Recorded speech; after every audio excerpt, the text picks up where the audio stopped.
Welcome to my streamer desk tour.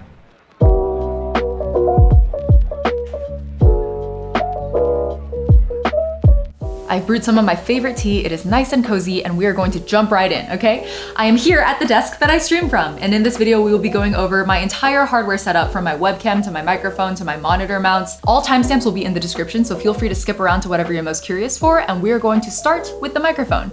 You'll notice here that there is no microphone right now. This is a nubby arm, and that's because the microphone is currently mounted on top of my camera, which I am speaking to right now. It is a dual-use, like hybrid microphone. It is both XLR and USB, and it's a shotgun, also known as supercardioid microphone. So let me break down those terms for you a little bit. Supercardioid just means it's a very directional microphone. It's really good at cutting out sounds coming from the sides or on the top, right, and going straight to the source of the sound directly in front of it. It's also known as a shotgun microphone. And the reason I use a shotgun microphone, even though the sound profile can sometimes be a little unpleasant, is because I have really high ceilings. They're literally 10 feet tall, and the echo issues in this room cannot be easily sound treated. So the easiest fix for sound bouncing options like this, and it's not the perfect fix, but it'll work, is a shotgun microphone like the one I'm using right now. Your proximity to your microphone can make a huge difference in your sound quality. So if you are finding that you have echo or whatever other noise related issues, other than exploring plugins to fix it, the number one reason people have bad audio in their stream is that they are not close enough to their microphone. Right now I'm about arm's length from the microphone. When I have it here, it is very close to my mouth. It's like maybe just a few inches off. Every mic is different. You want to experiment with the distance a little bit, but just keep in mind that for the most part, you want your mic to be as close to you as possible. I'm not saying kiss the mic, right? Because that introduces other issues like popping and whatnot, but find a distance that works for you, and just remember that the closer it is to you, the better, as a general rule of thumb. The reason I got a hybrid mic is because I'm also a videographer, and it was important to me to have a shotgun mic that I could use in like crowded, noisy situations. That's what shotgun mics are generally used for. So I opted for something I could use for both, and then I kind of just dismount it. So this arm that I have it mounted on currently, it's C-clamped to the back of my desk currently. It comes in between my two monitors, and then this mount over here is really easy for it to twist on and off. So I can easily attach and detach the microphone from here whenever I need it for my camera. Next up, let's talk monitors. I have a dual monitor setup. The reason I have two monitors and not one ultra wide is because as a streamer, it's generally better to have separate monitors, because sometimes you want to do display capture and it really messes it up if you have only one ultra wide display and it wants to capture the whole thing. So in my experience, it's better to just have two separate monitors, and then you can display capture one of them at a time and then have all of your junk management stuff on the other monitor. My two monitors are both 27 inches. They are actually not identical monitors. They're both Dell, but this one is the UltraSharp monitor and this one is some other gaming monitor I got on sale. I originally only had this one monitor, but then when I wanted to upgrade to two monitors, I just got something that was like similar enough, but also more budget friendly, because these UltraSharps are really expensive and I did not want a second $500 monitor. That was not worth it. So since this is more color accurate, I do also do all of my color editing on it. So whenever I'm photoshopping cosplay photos, for example, I do it on this monitor first. Both of these monitors are mounted on gas spring arms attached to the back of my desk. They are both single arms. I find that two single arms is usually more flexible than one dual arm, and the price point is about the same anyway, so there's really no point in just buying one dual arm when you can have two single ones. I think having arms like this is really helpful because they help to clear up your desk space, and also you can run your cables down the arm and it cleans up the general cable issues around the desk. My cable management is not the cleanest. I've honestly done the bare minimum of just kind of like running it against the bottom of the desk and then down the leg and then into the back of the PC. So it's just a bundle of cables, but for the most part, from most angles where you're gonna see this desk, it looks pretty clean. And I feel like a huge part of it is because all of these crazy cable monitors are running through the arms rather than just like down the back of the monitor, which is where you get that really messy look sometimes. So even though I have a ton of stuff mounted here, I think it's still overall looking pretty clean. A quick tip if you are like me and really lazy when it comes to cable management is to get these Velcro cable ties. These guys are truly a godsend. I just kind of use them to strap all of the cables in bundles to the center bar that runs under the bottom of this desk, and then everything just kind of stays there, and they're easy to undo and redo if you need to reposition something. I love these cable ties. They're the only reason I'm able to get away with my lazy cable management tricks without doing like fancy sleeves or like gutters. I don't even know what people, I've seen really fancy setups. I'm not about that life. I use my Velcro cable ties and I move on. Cable management is especially tricky for me because I have a sit-stand desk, which means that you have to cable it in a way where it accounts for adjustments in height, right? So they can be both short and long, so the cable has to have a little bit of extra give. I love having a sit-stand desk though. Maybe it's the ADHD talking, but I get really restless, and so it's nice to be able to shift my position once in a while. But it does present a number of challenges. I actually think the only way I was able to make this possible was either by putting my PC on my desk, which just took way too much freaking space, or you can mount it underneath your desk. desk, which makes it much easier. It's kind of like out of sight, out of mind. All the cables are squared away in the back where you can't see them. And it still moves with your desk when you move it up and down. So I think that was my ideal solve, and I really like this under desk mount solution. It did take a little while to figure out. This desk that I'm using is the Flexispot Pro Series extra large desktop. It's like 72 inches wide, which is wonderful because I just like having a lot of room to like make a mess, to be honest. I know it looks clean right now. I cleaned up for y'all for this video, okay? I am usually quite the mess. It's the ADHD, I can't help it. It's, you know, object permanence. You have to have things in front of you so that you remember that they're actually there. It's an issue I struggle with. So the extra large desktop allows me to put a lot of things on my desk while still having a lot of room to do other things, you know? And that's also why I have an extra large desk riser. This is the perfect opportunity also to thank the sponsors of this video. They are Flexispot. They did not give me this desk. I bought this desk with my own money. I bought it like over a year ago when I first moved into this place, because it was the perfect time to upgrade. And after I became a fan, they reached out and asked if we wanted to partner. So last December, they sent me an EB8W standing desk. Unlike this desk, the EB8W is a smaller desk. It's like 48 inches wide. I use it as my work desk currently. I have it out in the living room. I have like a little corner that I use to work from because I do still work a full-time job. And it's really important for me to have this like separation of space where I have my like day job working space and then my content job working space. So I have two different desks, which I know is like a huge privilege and an indulgence, but to me, it's important. The EB8W desk is really cute. It's got a little compartment like drawer that you can pull in. I personally really like stashing my work laptop into that drawer and closing it for the day because out of sight, out of mind, it's my declaration that the workday is over. It also has handy dandy USB ports on the side for you to plug your devices in if you need. And of course, like 4 different height settings that you can save on the panel on the right side. Long story short, Flexispot is a really simple, quality, no fuss kind of a brand. It's exactly what you are expecting and what they advertise. They also ship really fast. We actually, for this sponsor, we gave away a desk to my friend Sash. Sash is an incredible ceramics worker and potter. I don't know what the term is, but she made this really beautiful gawain for me. It's custom designed. That was a few months ago now. And so we sent her a desk in thanks. It arrived in like 2 days. She messaged me and was like, oh my God, the base is already here. So thank you again to Flexispot for doing the giveaway and also for sponsoring this video. And let's move on to the rest of the desk setup.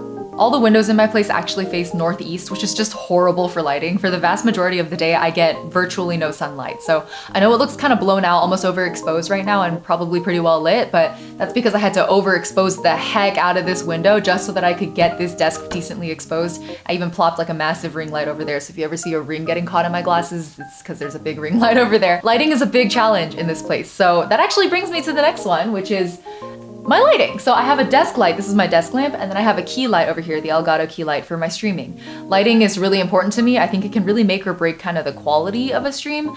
I'm saying that as a videographer and a photographer though, so I'm really picky when it comes to lighting. But I found that the Elgato light actually is the best option, better than a ring light in most cases in terms of, especially as someone who wears glasses, the catch lights that get caught in the reflection of these glasses, the rings can be really distracting. I used them for a really long time, but very recently, just about a month ago, I've upgraded to the Elgato key light. It really makes a huge difference the way that the LEDs are dispersed on this and then the way that they kind of soft boxes it using the white panel. It's just a really flattering kind of light and I feel like it's not as in your face and annoying as a ring light is.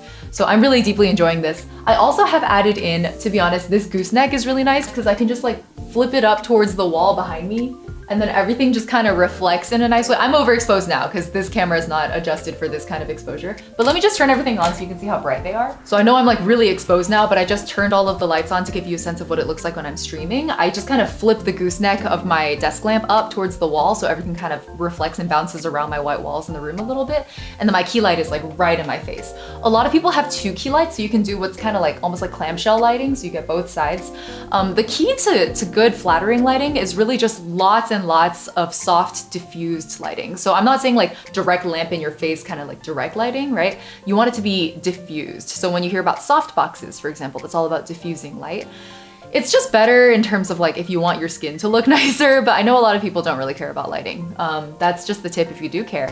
Lighting is especially important though if you want your webcams to behave properly. Most of these kinds of like little webcam guys really do not perform well in low light, so you want to give yourself as much lighting as possible so that these guys can focus and like not get super noisy. Okay, I'm like getting blasted by lights, so I'm gonna turn these off now, but you get the idea, right?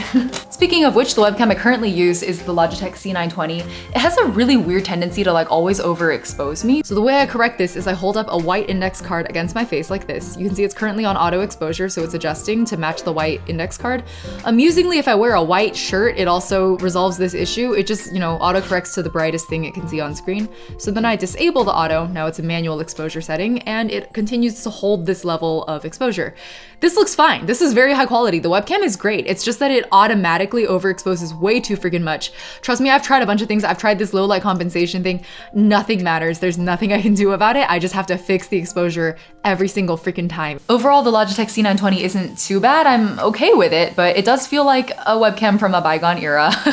And I feel like I've been overdue for an upgrade for a while now. It served me well until now, but it's time for me to switch up. So let's talk now about streaming games that you can't play on your PC. So I'm talking like console games, mobile games. For me, the only console I actually own is the Nintendo Switch. This is my little Animal Crossing Switch right here.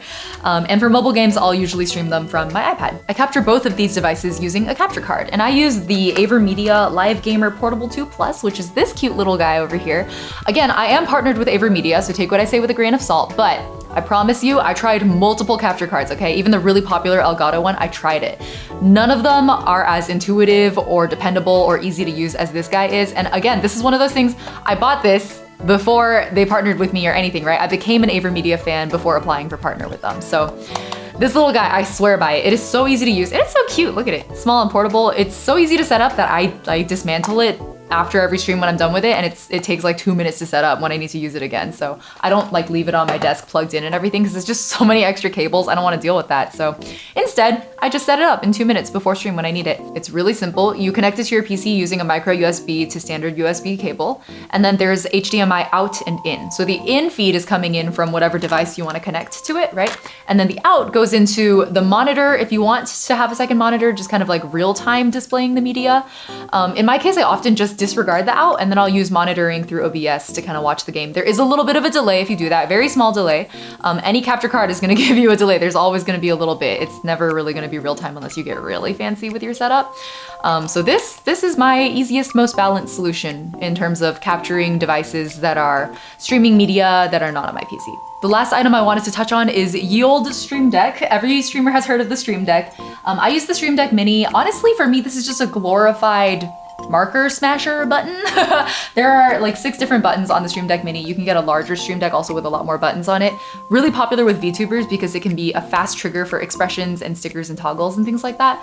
But for me, it's just a stream marker smasher. So I have one button that is set up currently to set a stream marker on Twitch the moment I press the button. And this is really important for me as far as like passing footage onto my editors and trying to save them time on like hunting for the good clips, right? So the markers are really important for me, and that's mostly what I use the Stream Deck for, but you can also use it for like OBS scene changes, for muting your microphone, for turning on reverb, for example. These are all different things that I do use the Stream Deck for, but for the most part, it's just a glorified stream marker button. So for me, at least, that's the function it fulfills. That's mostly it for all the bigger, fancier things. We'll do a quick laundry list for everything else, okay? I use a Corsair K70 keyboard. It has silver switches and I absolutely love the way it sounds. Let me just do a quick little ASMR segment for you all here, okay? Let's do some monkey type.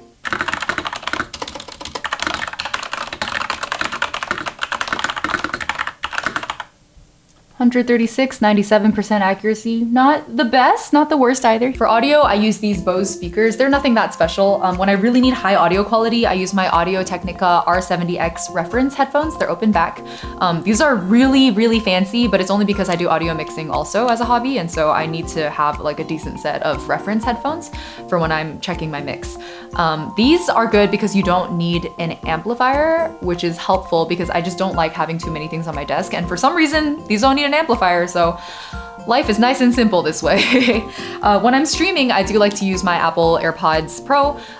They are a little bit annoying in that sometimes they'll disconnect midstream, but honestly, it's the easiest solution I've had because I do get a little bit chaotic on stream and I want to be able to move freely without having like cables getting in the way. So some kind of Bluetooth headphones I think are really helpful for when you are streaming. And it's important to have like not speakers on when you're streaming because you don't want that kind of audio echo ruining your audio. My final tip that I give to all streamers is to make a pre-stream checklist. So So these are the index cards. There are 3 versions of it because I've been updating it as I go along, but I have a pre-stream checklist for things that I should check before I go live.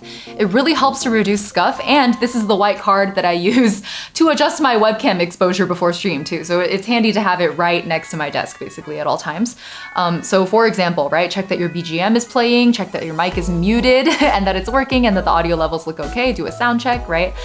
Put on your starting soon screen, open Twitch mod chat on the side, check your bot commands, check your Twitch redeems. These are all things that are on my pre-stream checklist so that I know that I haven't missed anything. When I'm in a hurry, this is especially good because I can just kind of glance down it and have a sense for where I can anticipate that there's probably gonna be a bit of stuff. Because let's be honest, a lot of times I click go live within about 2 minutes after I was supposed to go live. Since when has a streamer ever been on time? Let's be real. I have so much respect for the people who like actually allocate 30 minutes before stream to like set everything up and test it. I am not one of those streamers, but the checklists help a lot. So that's my like #1 tip for people, especially people who are just starting out with streaming. The pre-stream checklist can really help. It's a lifesaver, honestly, especially for people like me with ADHD. I can't keep track of anything. Checklists are my lifesaver, 100%. And finally, before we conclude, I wanted to talk just very quickly about the upgrades that I have coming. So my biggest upgrade is, I know I'm doing the webcam switch out, but I want to start experimenting with DSLR face cam capture. So I do have an old Canon 5D Mark III that I used to use before I upgraded to this current camera, which is the Fuji X-T4. I was thinking I could probably use it as a webcam, so I got this really fancy arm. It's like a very, very heavy duty arm, very high quality, so it can actually support the weight of an entire like bulky DSLR. So this will be for mounting the DSLR, and then this is the capture card I'm going to be using with it. It's also an AVerMedia capture card. Again, guys, I'm partnered, so take everything I say with a grain of salt, but I do love AVerMedia products and they do keep sending me free stuff. So this is the capture card they sent me when I told them I wanted to try DSLR capture. So I'm gonna be experimenting with this a little bit. I think I'm still missing some like HDMI specific, like HDMI mini cables. So once I figure that out, you may one day come to stream and find that I have really fancy face cam. But until then, I'm gonna be using this other webcam. So just wanted to tease that little upgrade. It gets really fancy, guys. The DSLR capture can get a little intense. I actually think I need to install Magic Lantern on my 5D before it can work. So a little bit of hacking involved too, but it's okay. I think it's fun. I think exploring all this tech and sinking your money into into things, I don't know. Tech is not everything. You can have really low quality tech and have a wonderful time on stream. But for me, this is rewarding to me. I like having high production value. It makes me happy to be streaming, and hopefully when I'm happier streaming, my chat is also happier watching me. So to me, this is all part of the streamer experience, but it may not be for you. This is just an overview of how I do it, right? Take and leave whatever you will, whatever fits your style of streaming, that's what works for you. Whatever makes you happy, that's the most important part. As long as you're having a fun time streaming, your viewers will enjoy watching you too. So I hope this was a helpful walkthrough. Let me know in the comments if you have any questions and I will try to answer them like as we go along in the comment section. So go for it, all right? Thank you so much for watching. Hope you guys have a wonderful time of day. Oh, no, we gotta do my usual sign off. Ready? Whether it's morning, afternoon, or evening, have a wonderful time of day. Thank you for watching this video. Please do check out my Twitch stream if you are so inclined. And I hope this was helpful for you. Have a good one. Bye-bye.